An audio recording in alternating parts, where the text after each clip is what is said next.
CIET द्वारा प्रस्तुत है कला पर आधारित कक्षा 5 की ध्वनि पाठ्यपुस्तक बांसुरी।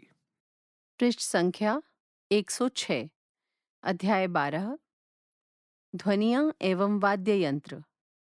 एक गोलाकार के बीच में एक तानपुरे का चित्र जिसमें पीछे एक तुंबा भी दिया गया है।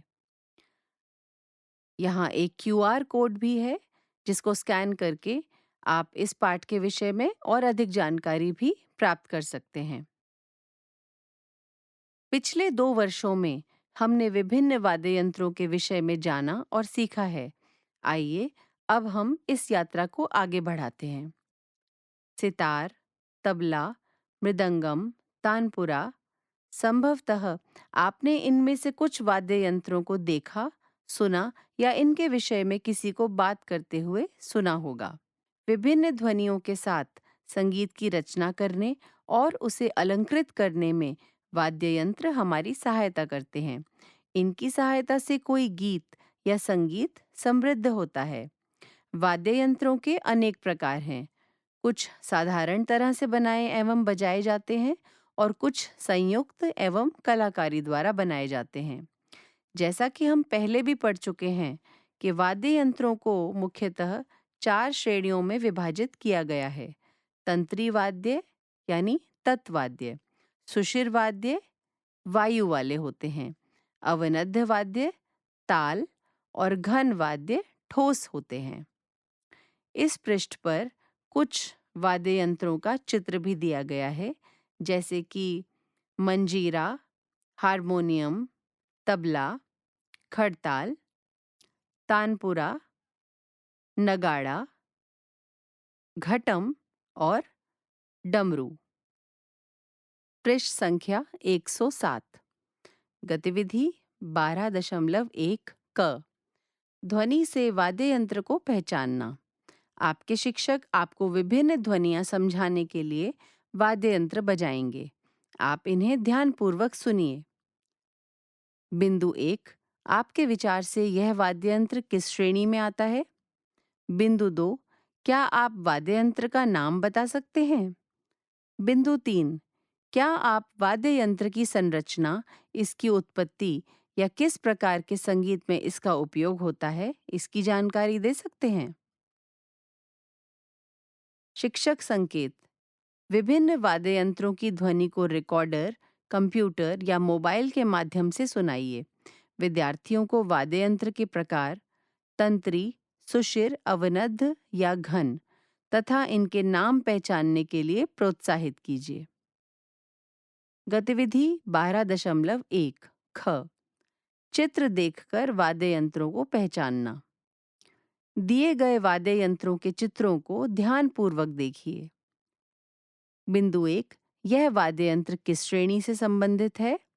बिंदु 2, इस वाद्य यंत्र का नाम क्या है?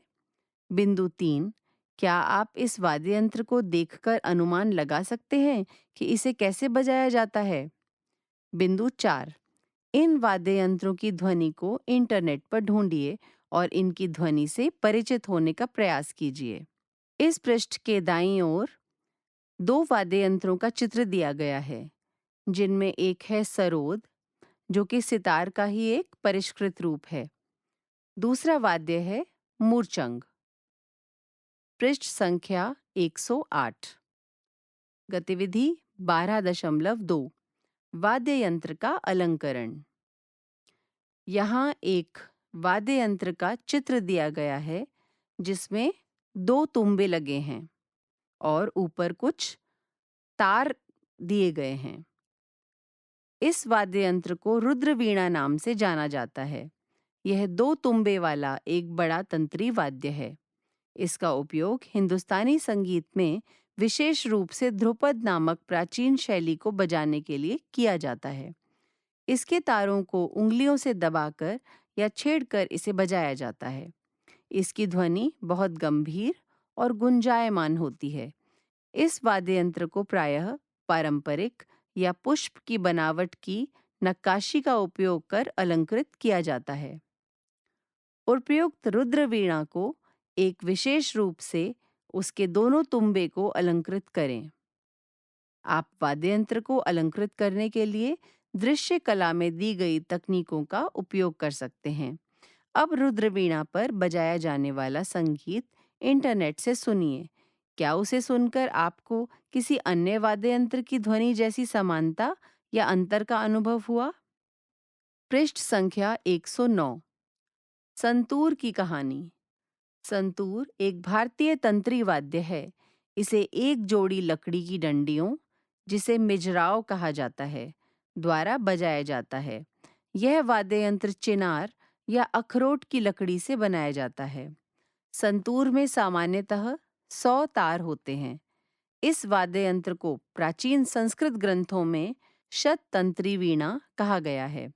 कश्मीर से उत्पन्न संतूर का उपयोग सूफी परंपरा के सूफियाना मौसीकी में संगीत के लिए किया जाता था। पंडित शिव कुमार शर्मा और पंडित भजन सोपोरी जैसे सुप्रसिद्ध संतूर वादकों के योगदान के कारण संतूर को हिंदुस्तानी शास्त्रीय संगीत में स्थान मिला। यह वाद्य यंत्र शांति और स्थिरता का अनुभव कराता है, साथ ही कश्मीर घाटी की मधुर ध्वनियों का स्मरण भी कराता है। इस पृष्ठ के दाईं ओर संतूर वाद्य का एक बड़ा सा चित्र दिया गया है, जिसके साथ में एक बालिका खड़े होकर एक छड़ी द्वारा उसकी ओर इंगित कर रही है। प्रश्नोत्तरी समय। संतूर के चित्र को समझिए और बताइए कि इसका ज्यामितीय आकार क्या है। पृष्ठ संख्या 110। एक तंत्री वाद्य।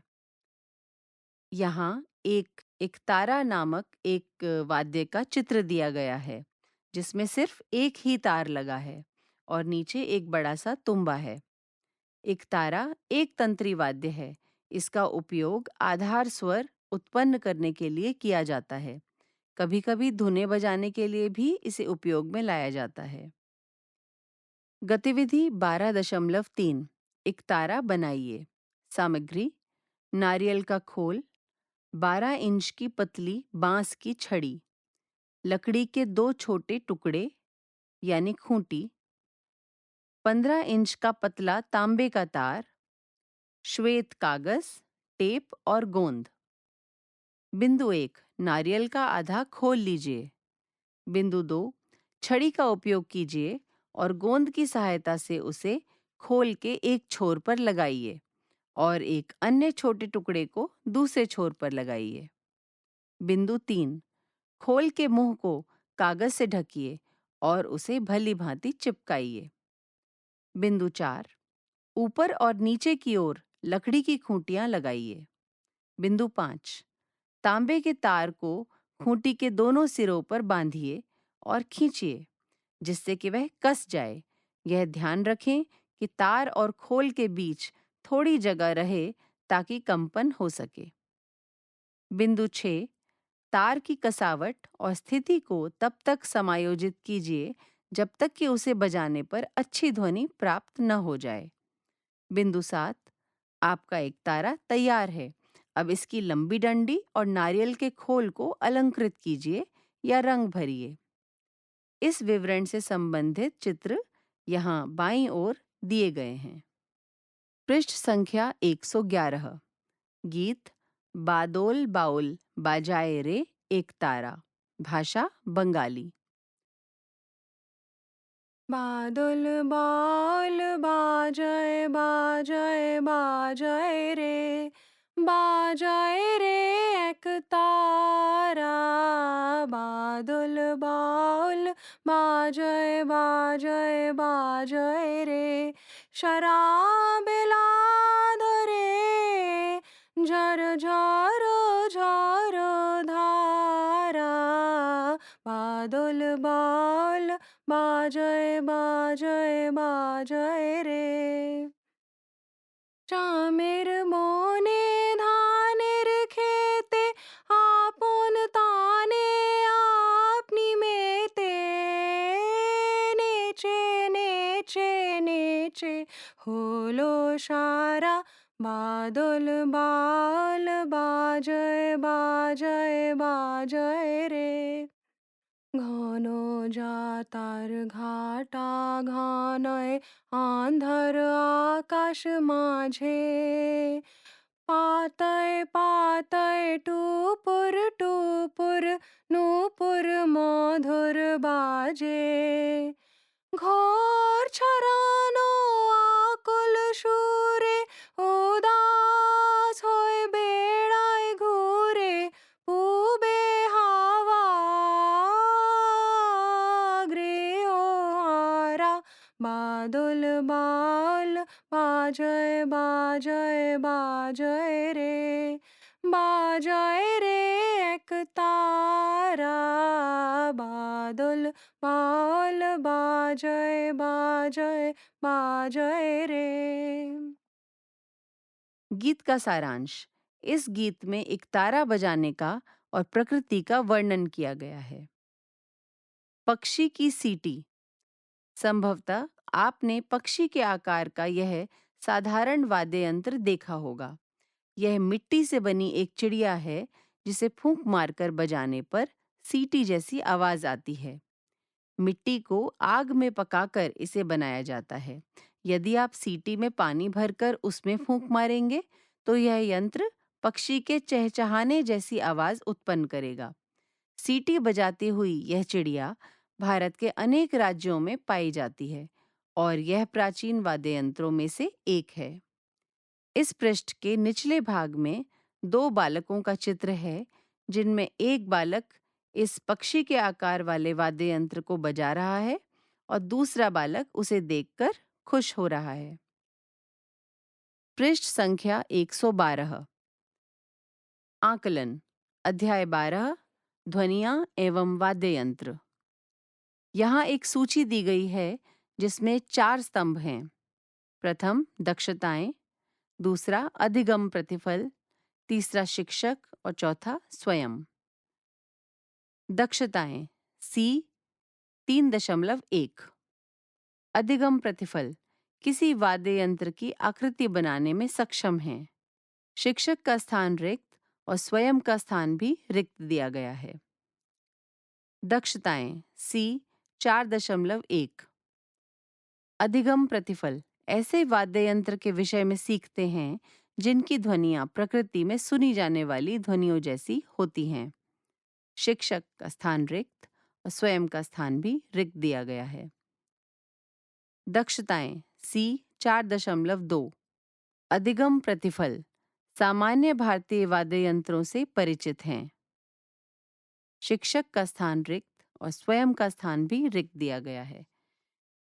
शिक्षक अवलोकन के सामने कुछ पंक्तियां रिक्त हैं एवं अन्य टिप्पणियां इसके सामने भी कुछ पंक्तियां खाली दी गई हैं। यहाँ बाईं ओर एक अध्यापिका, छात्र और एक छात्रा का चित्र दिया गया है। अध्याय 12 यहाँ समाप्त हुआ। अभी आप सुन रहे थे एनसीईआरटी की कक्षा 5 के लिए कला पर आधारित ध्वनि पाठ्यपुस्तक बांसुरी। वाचन स्वर दीपशिखा मित्तल। ध्वन्यांकन मुकुल सिंह। संपादन मुकुल सिंह। निर्देशन एवं निर्माण विमलेश चौधरी तथा प्रस्तुति CIET NCERT नई दिल्ली, भारत।